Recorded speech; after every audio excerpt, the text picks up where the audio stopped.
بسم الله والصلاة والسلام على رسول الله. ازيكم يا جماعة؟ عاملين ايه؟ يا رب تكونوا بخير.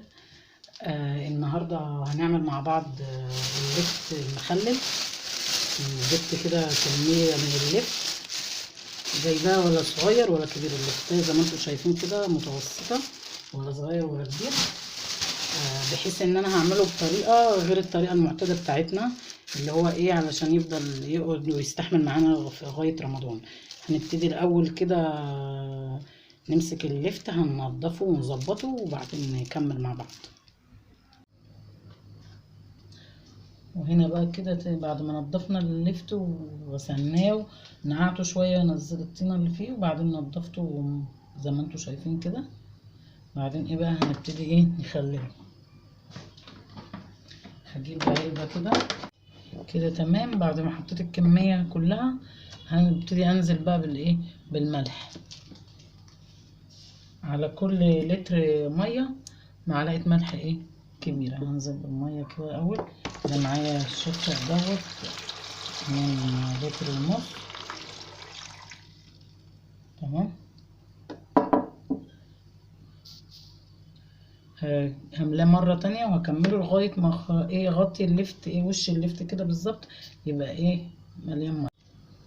هنا كده غطيت اللفت بالميه، هبتدي انزل ايه بالملح بتاعه.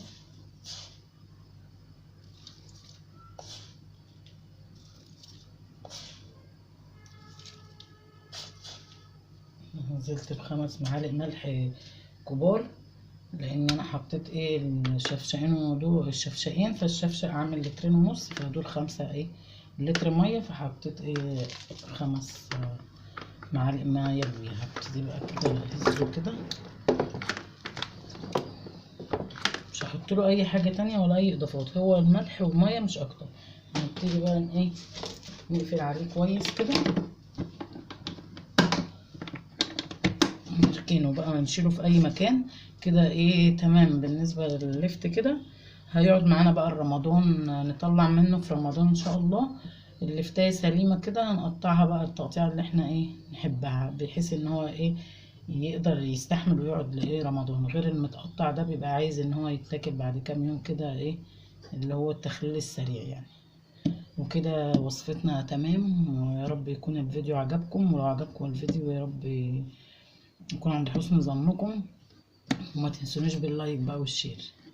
السلام عليكم.